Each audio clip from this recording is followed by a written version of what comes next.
नमस्कार दोस्तों। लीजिए प्रस्तुत है कहानी शराफत। कहानी पसंद आए तो लाइक करें, शेयर करें और अगर आपने अभी तक हमारे चैनल को सब्सक्राइब नहीं किया है तो प्लीज़ सब्सक्राइब कर लें। जानती हूँ कुछ गलत कर रही हूँ, कुछ क्या बहुत गलत। क्यों अजीब सी बेचैनी में 3 साल से इधर से उधर घूम रही हूँ। सुबह उठने से लेकर रात में सोने तक सबसे पहले उसी का ख्याल एक मीठे एहसास के साथ अपराध बोध से भरता चला जाता है। देखने वाले को प्रत्यक्षतः मेरे जीवन में सब कुछ अच्छा नजर आता है। मेरे बहुत ही अच्छे पति निखिल और मेरा युवा बेटा पार्थ। पर कहीं कुछ तो होगा ही ना अधूरा, बेमानी सा, इश्क जैसा कुछ जो मुझे हो गया है। मैं जिस सोसाइटी में रहती हूँ वहीं वो भी रहता है। नाम नहीं पता मुझे। रात दिन उसे देखने भर की चाह में ही 3 साल बीत गए हैं। ऐसे ही, यूं ही। मैं कोई शॉर्ट सी भी नहीं। मेरे 45 साल के जीवन में ऐसा कभी नहीं हुआ था कि मैंने कभी कुछ ऐसा किया हो कि मन अपराध बोध से भरा हो। 22 साल का सुखद वैवाहिक जीवन है मेरा। निखिल से अच्छे पति की कल्पना भी नहीं की। ईश्वर ने बिना मांगे ही सब कुछ दिया है। हमेशा जिसके लिए मैं मन ही मन ईश्वर को धन्यवाद करती रही हूँ। फिर अब क्या हो गया? किसकी नज़र लग गई मेरे सुख चैन को? एक विवाहित पर पुरुष जो एक पिता भी है और मुझसे शायद 8-10 साल छोटा भी होगा। क्यों मैं उसकी तरफ आकर्षित हो गई हूँ? क्या करूँ? कैसे संभालूँ दिल को? सुनता ही नहीं है। इसे बस उसे देखने से ही मतलब है और कुछ भी नहीं चाहता है। ऐसा भी नहीं कि उसे लेकर कुछ अनैतिक सा संबंध सोच लिया हो मैंने। बस कहीं हल्की सी चाह रहती है उससे बात करने की, उसे जानने की, बस और कुछ भी नहीं है। और तसल्ली भी बस यही है कि सिर्फ मैं ही नहीं, वो भी इस बेचैनी के दौर से गुजर रहा है। मैंने देखा है उसे अपने लिए बेचैन। यश के कॉलेज निकलने का समय जानता है वह। यह हर बार इत्तेफाक तो नहीं हो सकता न कि वह उसी समय अपनी बालकनी में आता है जहाँ से उसे मेरे घर का काफ़ी हिस्सा दिखाई देता है। और आँखों की तो एक अलग भाषा होती है। तभी तो हम दोनों के बीच बिना कुछ कहे सुने कुछ 3 साल से है। आंखें सब कुछ कह सुन लेती हैं। आंखों में एक अजीब सी शक्ति होती है दिल की हर बात बयां करने की, जिसे वही समझता है जिसको आंखें समझाना चाहती हैं। ईश्वर प्रदत्त वरदान है आंखें। आज सोचने बैठी हूँ तो महसूस हो रहा है इन आंखों के कहने सुनने के कारण ही तो हम एक दूसरे से बंधे हैं। वरना दिन भर देखते तो कईयों को हैं, पर किसी को बिना जाने सबके लिए थोड़े ही 3 साल से बेचैन घूमा जा सकता है। मैं सुबह शाम सैर पर जाती हूँ तो कई बार सोचती हूँ क्या वह मुझसे बात नहीं करना चाहता? क्यों नहीं आ जाता कभी गार्डन में? सालों से मैं यही सोच रही हूँ। सुबह तो खैर उसकी कामकाजी पत्नी घर में होती होगी जो मुझे अच्छी लगती है, सुंदर है, स्मार्ट है। पर कितनी ही शामें मैंने उसका मन ही मन गार्डन में इंतजार किया है। कितना मुश्किल है एक विवाहिता स्त्री के लिए किसी पर पुरुष के लिए अपनी कोमल भावनाएं छुपाना। क्या करूं? यह गलत है, पर दिल पर तो जोर नहीं रहा मेरा। नादान अपनी राह पर ही चलता जा रहा है। ऐसे ही कितने दिन बीत रहे थे। एक शाम मैं गार्डन में सैर कर रही थी।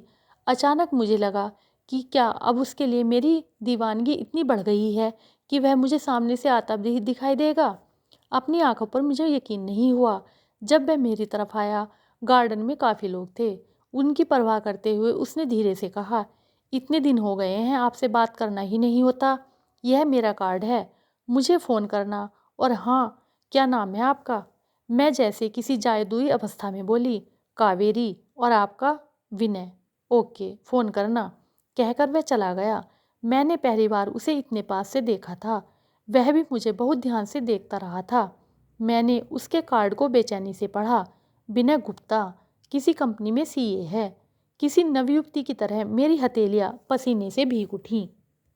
अजीब सी खुशी और उत्साह से मैं उसी समय सैर छोड़कर उसे फ़ोन करने के लिए घर की तरफ चल पड़ी।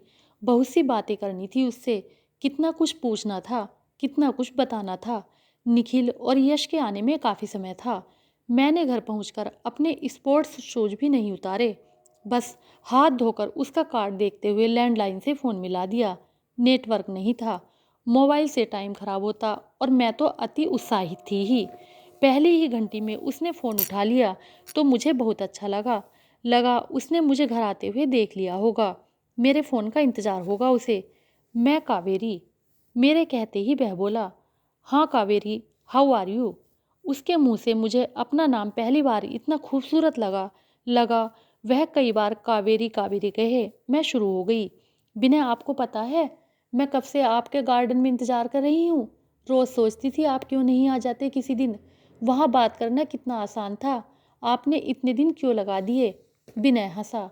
उसकी हंसी जैसे मुझे एक शीतल बौछार में भिगो गई। बोला, बस अब आना जरूरी लगा। मुझे आपसे एक ज़रूरी बात करनी थी, इसलिए फ़ोन नंबर दिया आज। मैं बहुत खुश हूँ। हाँ कहिए। बात यह है कि मुझे ऐसा लगता है कि यह जो कुछ भी हमारे बीच है वह ठीक नहीं है। जब हम एक दूसरे के रूटीन के हिसाब से बाहर आकर एक दूसरे को देखते हैं, उस समय आपके नीचे वाले फ्लैट में कोई हमें देखता है। आप तो नीचे नहीं देख पाएंगी ना, मैंने नोट किया है।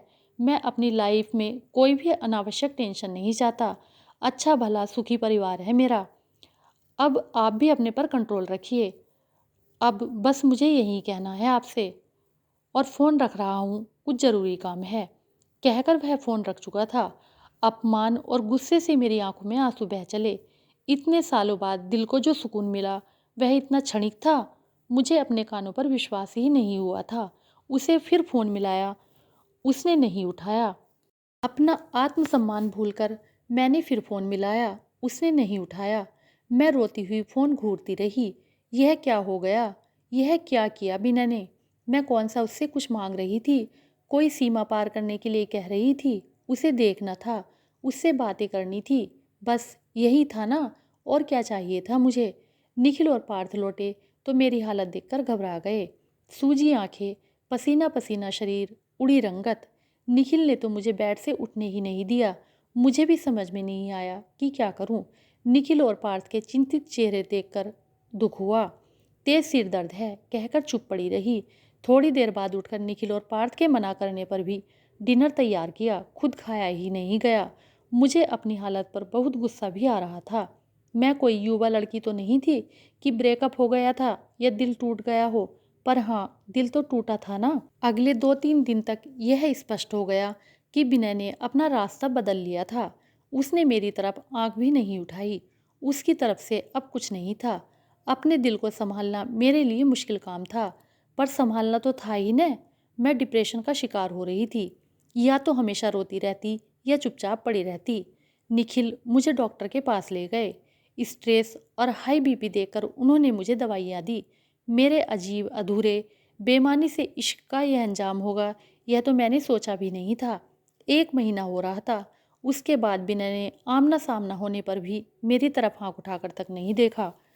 एक दिन अचानक अवसाद के इन बादलों से मेरे मन में एक ख्याल की चमक उभरी। मैं उसे अपने दिल में क्यों भला बुरा कह रही हूँ। वह तो एक शरीफ आदमी है, कितना अच्छा पति और पिता है। कोई और पुरुष होता तो अपनी तरफ एक परी स्त्री का झुकाव देखकर आगे बढ़ने के लिए तैयार रहता। मैं तो अंधी थी ही उसके लिए। वह चाहता तो कितनी आसानी से मुझे अपने और करीब कर सकता था। पर एक पड़ोसी की तरफ मेरी उठती नज़र से भी उसने मुझे बदनाम होने से बचा लिया। निखिल और पार्थ को अगर पता चल जाता तो। मुझे इससे आगे सोचकर ही झुरझुरी सी आ गई। एक परपुरुष ने मेरे बहके कदमों को संभाला है, मुझे तो उसका शुक्रगुजार होना चाहिए। और कौन कहता है कि हर पुरुष स्वभाव से कामुक, अय्याश और मौकापरस्त होता है। यह शराफत हम स्त्रियों की बपौती थोड़ी ही है। पुरुष भी होते हैं अपनी पत्नी के प्रति निष्ठावान, अच्छे इंसान, परिवार की मर्यादा को निभाने वाले। किसी एक पुरुष के चरित्रहीन होने पर सारी पुरुष जाति को दोषी नहीं ठहराया जा सकता। एक पुरुष की शराफत का उदाहरण मेरे सामने था। मेरा पागलपन, मेरे बहके कदम गवाह थे। तो दोस्तों, कहानी कैसी लगी कमेंट करके बताइए। कहानी सुनने के लिए आपका बहुत बहुत धन्यवाद।